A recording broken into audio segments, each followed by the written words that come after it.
Welcome to episode 17, George Herbert and Bunan. You're listening to the Sacred Poetry Podcast, brought to you by Whole Self Healing Center.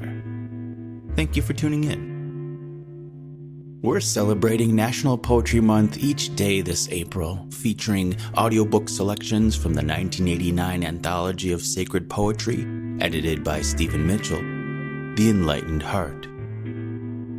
Throughout the month, you'll be treated to ecstatic poetry from around the world, across various cultures and religions, spanning 25 centuries of spiritual thought. Today is April 17th, 2022. English poet George Herbert was a contemporary of Milton and Shakespeare, and a clergyman in the Church of England. George Herbert, read by Robert Hass. Prayer. Prayer, the Church's banquet, angels' age, God's breath in man returning to his birth, the soul in paraphrase, heart in pilgrimage, the Christian plummet sounding heaven and earth. Engine against the Almighty, sinner's tower, reversed thunder, Christ's side piercing spear, the 6 days' world transposing in an hour, a kind of tune which all things hear and fear.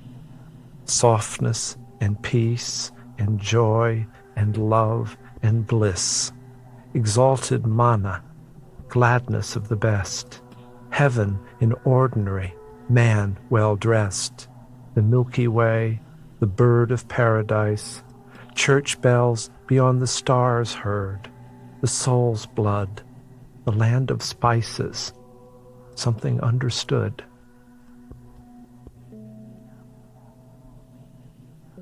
The Elixir.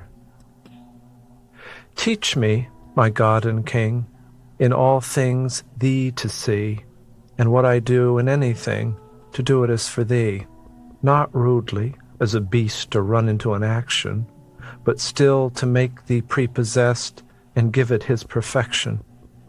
A man that looks on glass, on it may stay his eye, or if he pleaseth, through it pass, and then the heaven espy.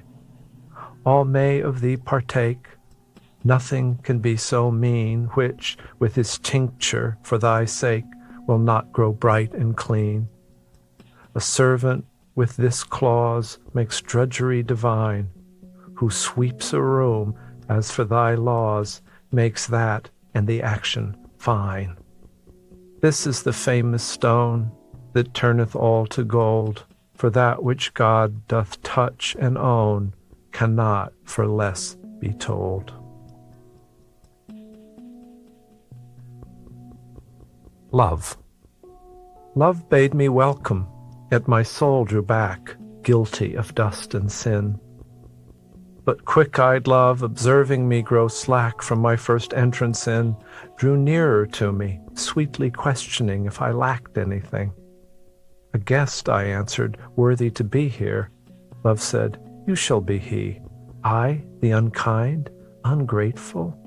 Ah, my dear, I cannot look on thee. Love took my hand and smiling did reply, Who made the eyes but I? Truth, Lord, but I have marred them.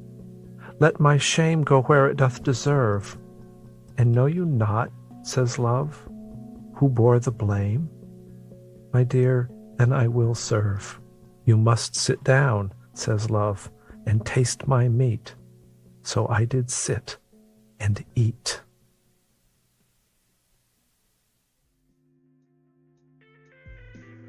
Also writing in the 17th century at the same time as George Herbert and William Shakespeare was Japanese Zen master Bunan, who worked as a gatekeeper until his 40s. Here is a short piece translated by Stephen Mitchell. Bunan, read by Jacob Needleman.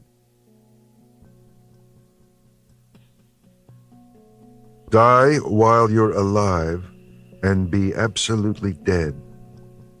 Then do whatever you want. It's all good.